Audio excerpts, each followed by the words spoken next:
guys, it's Margie, and today I'm doing a review of the 2000 film 28 Days.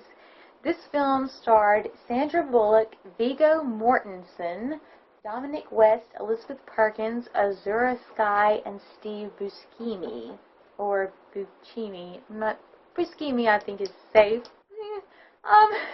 It was directed by Betty Thomas, who also directed Dr. Dolittle, and it was written by Susanna Grant, who also wrote the screenplay for Erin Brockovich. So the basic plot is there's this girl, Sandra Bullock, who has a serious drug addiction and alcohol addiction and cigarette addiction. Like, she's addicted to everything.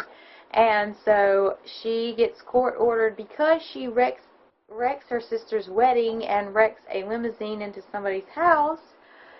She is court-ordered to spend 28 days in rehab. So, that's the basic plot. I'm just going to dive right in and go into performances. I thought Sandra was pretty good. Definitely better than she was in Forces of Nature, which I've done a previous review of that. I felt like this was kind of a little bit of a turning point for her, because instead of just playing the crazy, outlandish fun, which obviously this is kind of a comedy but more of a drama, she had some really serious moments in this film, and I felt like she did well in them. I felt like she could have done better. I would say it's definitely not one of her worst. So, yeah, I thought she was pretty solid. The rest of the supporting cast, I guess they were pretty good. Elizabeth Perkins was pretty good. She played Sandra's sister. Steve Buscemi I thought was solid, as he normally is, and I do not know her name. I'll put it like right here, wherever, somewhere on this video. The girl that played Sandra's roommate when she's in rehab. She's like 17 or something. I thought she had a lot of good things. I felt like she could have delivered a little more, but on the whole, her performance was very good. The directing I thought was pretty good. I didn't really enjoy the fact that they would like flash back to scenes of like Sandra's past life and stuff. The flashbacks were such a mess. I mean, because, which she was supposed to be in a daze, but like it would be like the camera would be swinging all around and it'd be all fuzzy and the lighting was crazy, and which that's how, you know, you feel when you're intoxicated and stuff. So I kind of get it.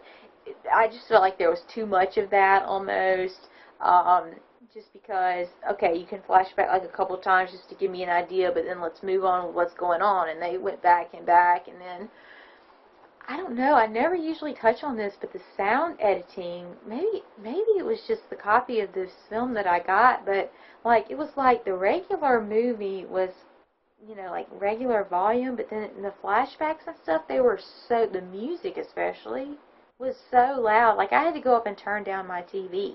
Like, what is this? Can you not mix it a little quieter? I mean, if you want it to be a little louder to show the craziness of the atmosphere, great. But, like, don't literally blast me away where I have to turn on my television. So, yeah. I don't know. That was kind of weird. I don't know about that sound mixing. It could have just been my copy. So, if yours plays great and all that, yay. I'm so happy. Okay. I'm going to jump right in with the screenplay. I thought it was good. I did.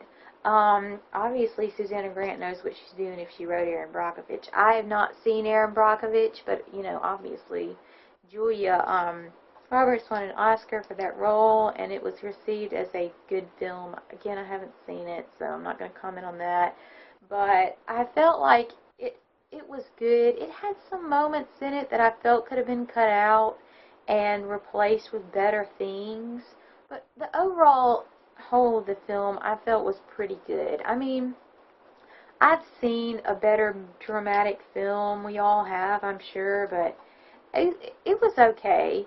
You know, it wasn't just absolutely fantastic, but I will say this, it kind of lacked direction. I was not really certain where this was going. It was just kind of the story, and you never really saw like how this was going to pan out, or where it was going, or what the purpose of what the message of the film is. Like, it's just like, hey, we're just going to film somebody having 28 days in rehab. Like, literally that was it. Okay, spoiler. for the end of the movie, she bumps into one of her old buddies, and then the credits roll, and you're like, hey, wait, I want to see, you know, I mean, it was just like, literally, all you saw was the 28 days in rehab. And I know it's called 28 days, I understand that, so it should be about the 28 days, but I don't know, you just were feeling a little incomplete at the end, maybe. That was just me. On the whole, I guess it was okay. It wasn't Sandra's worst, it wasn't Sandra's best. She had a lot of screen time, though. So, obviously, the film was mostly about her. Parental guide. Okay, this is not your best of movies for the kiddos because, obviously, it's about drug rehab and drug addiction. So, I'm just going to run over the categories real quick. Language, about 5 major language words, and then about, like, maybe 7 or 8 minor language words. So, really not that bad as I was expecting on the profanity. At the beginning of the film, Sandra is naked, like from the backside in bed. I don't think we see her rear end, but, you know, silhouette and all that kind of stuff. You know, judge that. In another part of the movie, this elevator opens, and there's this girl that's completely naked from the back. Drug content, yes. Sandra's popping pills, alcohol, all the flashbacks are supposed to be intoxicated. Lots of drug content, obviously, which, you know, I was expecting. It wasn't done distastefully, though. I mean, it was just like, hey, I'm eating the pills. Violence, intense scenes, gore, that kind of thing. There's a scene where, kind of a spoiler, the girl that plays Sandra's roommate cuts her wrists, and then Sandra doesn't tell her, the higher-ups about it or whatever, and they just kind of clean it up, so you got to see some of that. But then, spoiler, so much of a spoiler, I just dropped my pen, so if you're going to see this movie, like, just omit, and I'll put it in the description or, like, flash on the screen somewhere when the end of the spoiler is, so you can just skip past that point. Sandra's roommate kills herself. Yeah, and so I think she did it by slitting her, like her neck or her wrist or something. It was sad, yeah. And so they did show that. It wasn't like, oh my word, like, it didn't make me dry heave or anything, but it was definitely there. So yeah, that's not appropriate for definitely for younger kids. And if you get squeamish at blood, you may want to, you know, avert your eyes or whatever from that little portion. Okay, so I would say definitely not under the age of 12. You probably knew that just by the basic premise of the film if you know anything about this movie. It's about rehab, you know, and you don't want your 12-year-old, you know, or your 11-year-old or whatever, you know, watching all these things about rehab and stuff unless you're trying to say, hey, don't do this one day, you know. Parents, you know what you're doing. Okay, 28 days. It was better than I was expecting. Oh, one more thing in the sexual content category. There's some sexual terms because they have like a counseling sections and people are talking about some of that kind of stuff. Nothing just that dropped my jaw too bad, but it was not, you know, could have been left out and all that kind of stuff.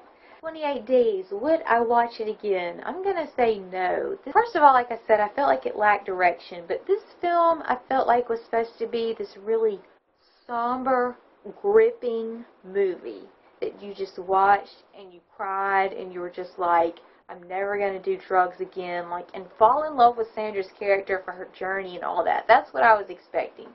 That is not what I got. I definitely got all the drug stuff. I definitely now will never do drugs, but, which I wouldn't have before, but anyway, you know what I'm saying. But, I don't know, there was something about Sandra's character that it was just almost like you couldn't get quite close enough to her, you know. I cared for the character, but I wasn't just like, you know, and there are so many characters, you know, okay, perfect example, Forrest Gump, not the movie, the character of Forrest, that you just absolutely, I fell in love with Forrest Gump. I mean, you just care so much for the character. I really fall in love with this character, and I don't know why that was. I don't know if it was Sandra or the directing or whatever, but no, didn't quite get there for me. Really somber film. I have no problems with a somber film. I love a somber film, but this one just kind of was somber, and then it was just like over. And I don't know. It was like somber, but you didn't feel somber. You know, like you're watching all this depressing stuff, but then you're just kind of like, I don't know. I hesitate to talk about like how I felt when the movie was over and stuff, because I don't think that really has anything. Well, it has some things to do, but it doesn't really have that much to do with like the actual critical things of the film.